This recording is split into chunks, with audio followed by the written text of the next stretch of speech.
Neil Relf, and I'm in my 4th and final year here. I hate standing behind the desk, so I hope you can hear me okay. That's perhaps something that I should work on. But I've done a few assemblies now in school, so I think probably I've got the assembly voice thing down to a certain extent.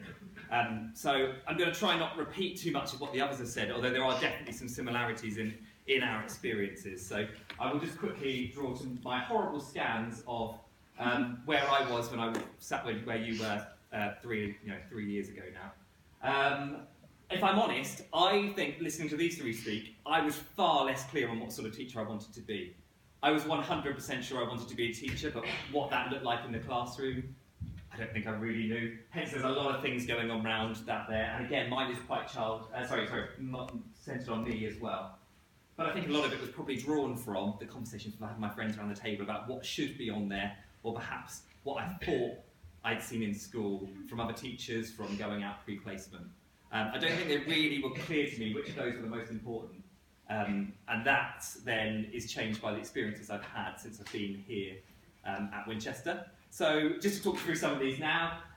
So my first year placement, about this time where you're sat right now, I got that email come through, we were in the middle of a lecture and I'm in reception. What is Barry doing to me? I'm not a midwife, I'm here to be a teacher, was the exact comment to the person that I was sat next to.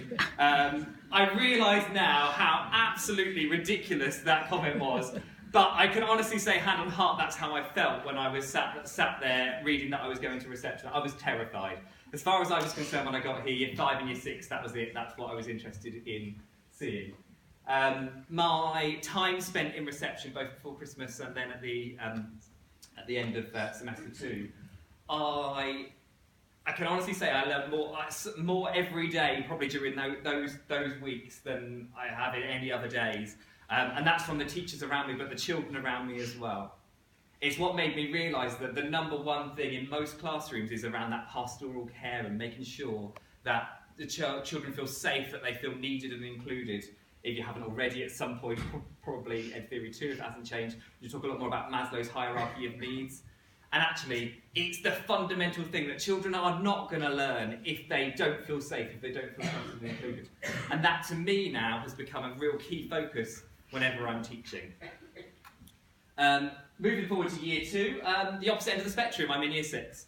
And opposite end of the spectrum, but exactly the same problems. It's that pastoral care that takes up such a massive, massive proportion of my time. So year 6 and year 5 girls are horrendous. Honestly, at least boys just hit each other and it's over and done with and it's just sorted. But trying to unpick who doesn't like who, why they don't like who, took probably 30% of my school day. I would honestly say. Myself or my teacher tutor was out of the class with at least 2 or 3 of the girls on a daily basis. And I think that's probably that's definitely not unique to the school that I was in. That's a common thing. But again, if you don't unpick these issues, if you don't look into what's happening, then those 3 children that are sat there glaring at each other across the room are not going to be learning. They're not going to be able to engage in the work that you're doing with them to help them learn. And again, the child is at the heart of what we do. If they're not learning, why are we here? Why are they coming into school every day? Actually, another experience I wanted to share, probably linked in the same placement, is about making that personal connection with children. So one of the features of this school, it's a reasonably high-performing school, it's quite results-driven, is that every year group, it's that dreaded thing on a Friday of like spelling tests, mental maths tests, like the worst half an hour of my week, definitely. Definitely my teacher tutors as well, and definitely the children's as well. So obviously my teacher tutor chooses to palm that off on me, like, oh, this is one of the things you can take on, why don't you do the sit and read out mental maths questions and spelling questions. Obviously I take this as the opportunity to completely change what I'm going to do, rewrite all the questions so they relate to things that I've learned about the children in the 2 weeks that I've been in school. So in mental maths we're talking about how Freddie has got 2 chicken coops and they've got 6 chickens in each, so how many chickens has Freddie got? The children find this hilarious for 1 or 2 questions, but actually, moving forwards, they think it's brilliant. They're there scribbling away at the answers, they're looking over at Freddie and trying to see if looking at Freddie's going to help them work out how many chickens there are in his chicken coop at home. Freddie's thinking, have I got 2 chicken coops? But it didn't matter. Rachel loves the fact that we're talking about how many pirouettes she can do in a minute. Honestly, the children came in on the Monday morning like, are we doing a spelling test today? I'm like, really? Really? I don't want to be doing a spelling test every day. But that for them was memorable. That boring part of the week became memorable. And I can tell you that spelling test results and maths test results increased week on week on week. And for me, it got harder and harder and harder week on week on week to come up with questions. But I knew it was working, and it was worth carrying on doing. So really getting to know your children. I couldn't have done that if I hadn't religiously in my first week on placement gone and had a conversation, at least one conversation with every single child, and religiously written in my notepad one thing at least about every child. Some children I felt like I knew everything about. Some I just knew one or two things. But getting to know children is really key. A really topical conversation for today. Last year on placement, I went to South Carolina, USA, Trumpville I like to call it now. And that placement, in terms of getting to know what your values are as a teacher, go somewhere that is the opposite of your values in everything that you do, and it will give you a really clear understanding of what is and isn't important to you. So in America, it's a worksheet-based environment. So if you ever think, oh God, it's so much easier if I could just do a worksheet, it's A, not easier if you could just do a worksheet, and B, it's the most boring and frustrating day of your life. Try doing that for 6 weeks, and it's even more frustrating. It created behavioural challenges like I've never seen in UK schools. It really was the most bizarre scenario. But also there's a whole different side to kind of inclusion in America. And I was working in a school that the demographic was quite a deprived area. It's one of those parts of America that still has a massive difference in kind of prosperity between African American people and the white people in the country. And the class I had 3 children that were white, and the rest were all African American or from different heritages, and it had a massively wide mixture of backgrounds that you had to try and take into account. Those children, I can honestly say, is the worst classroom I've ever been in my life. But that classroom and the family that was created in that classroom, I think made more difference to that class of children than any of the other really good classrooms I've ever been in the UK. So it really demonstrated to me how much, from a personal point of view, how much difference we make in the classroom, even if we're not teaching a physical lesson, we're not going through subjects from the curriculum, how much difference we can make to the children that are out there in our classrooms. So fingers crossed we'll see what happens tomorrow with the result. It'll be an interesting day to see. I said get to know your children. Give the children back a bit of you and they'll give you more of them. So for me, I love Lego. So I will throw Lego into school at every given opportunity. So this is me a few weeks ago, about a week ago. In geography, we were map making, obviously with Lego. I love Lego. But that will, if you start talking to children about the things that you love, they will give you back more about what they love. It gives you more ideas for how to teach your next lesson. It's personalising that learning to children in your class. Linked in with that then, I hope you like my creative blocking out of photos of children's faces here, by the way. My Lego theme. Is kind of 2 ideas, memorable learning and child-initiated learning. So I've gone back to my Year 6 class now. Quite an unusual school, they are quite child-initiated learning, even through to Year 6. So when my Year 6 class announced on the Friday before half-term that what they really want to do, because we're looking at World War I, we're reading war horses, they want to make an 8-foot-tall war horse. Okay, right, that sounds fantastic. So how are we going to build it? Well, we'll design some models and then we'll just make a bigger version of those models. This is what the class was saying to me. So I'm in panic mode by this point in time. I was even more in panic mode when at 3 o'clock at the end of the day, they're about to go home for half term, I get handed 15 different models made out of card of what we were going to make in giant form. So sometimes there is that bit about going the extra mile to make these memorable learning experiences. So I went and spoke to local businesses and got the world's thickest cardboard. I persuaded them to then deliver 8-foot sheets of the world's biggest cardboard to the school. I then persuaded the caretaker to come in to unlock the school during half term to bring the cardboard into the school. And then we spent the next week, the reminder this is a Year 6 class, my peers that are in school were generally getting ready for SATs at this point in time. We were, with a hacksaw, with various electrical saws, chopping up cardboard to make the world's largest Joey.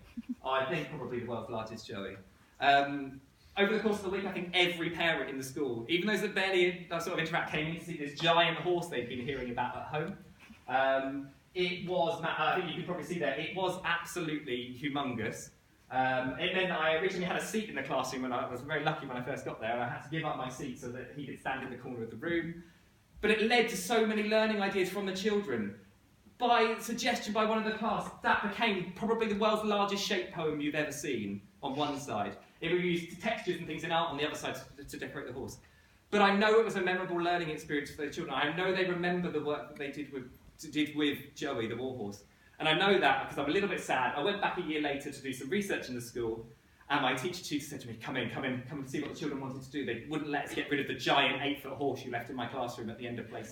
So we have mounted him on the wall, not very happy, like a hunting trophy. Poor Joey, still to this day, is there watching over the class, or what was left of the class. They won't be there now. I don't know if I'll have to go and see if he's still there for the next class. I wouldn't be surprised if he was. The whole school was quite intrigued by this giant horse that was being built.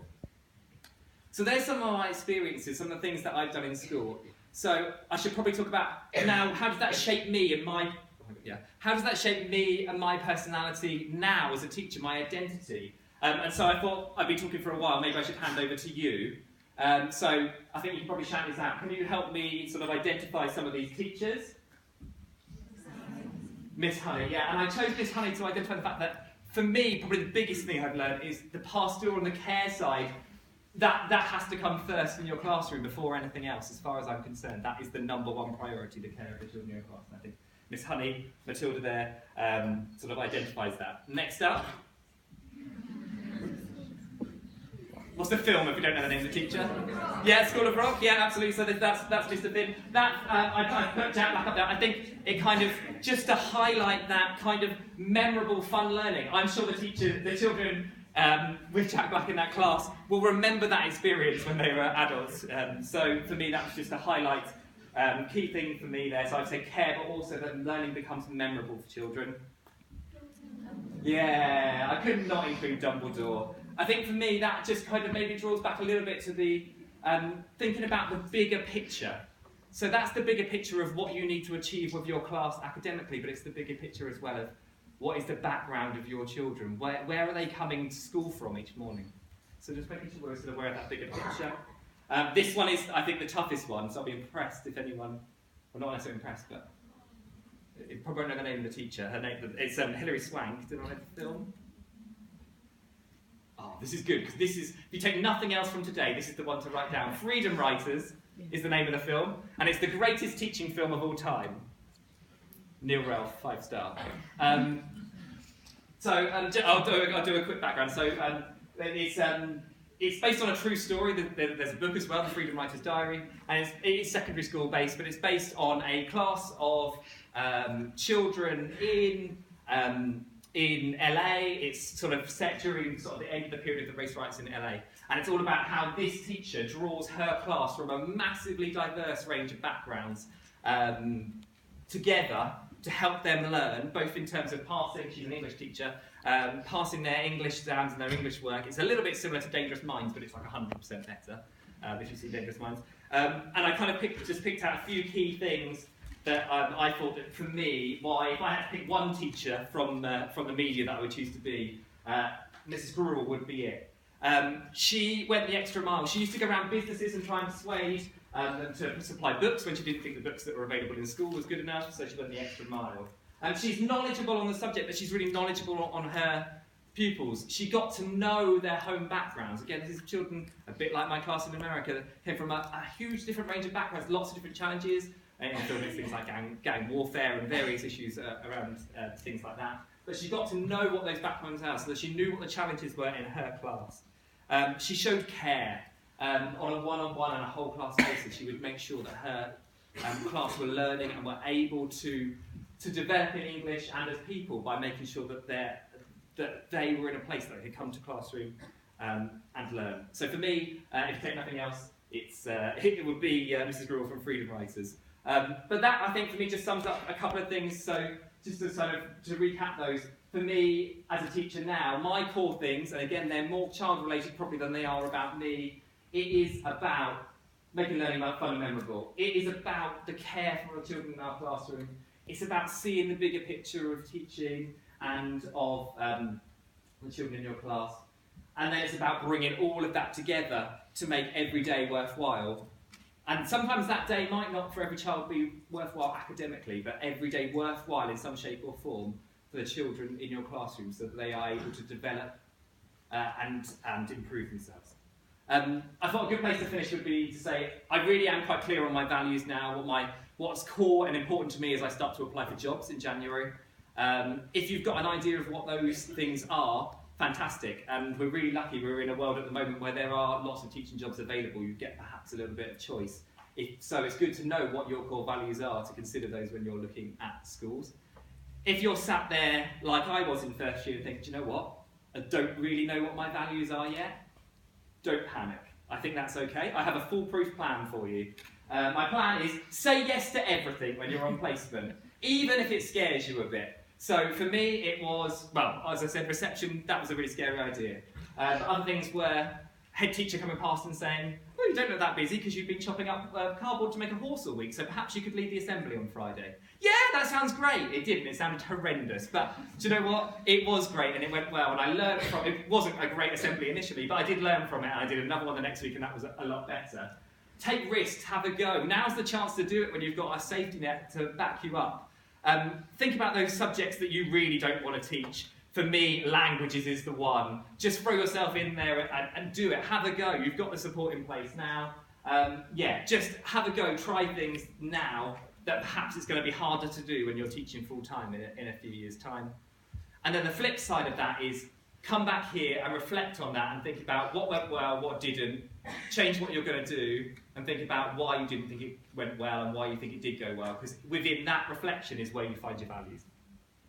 Thank you.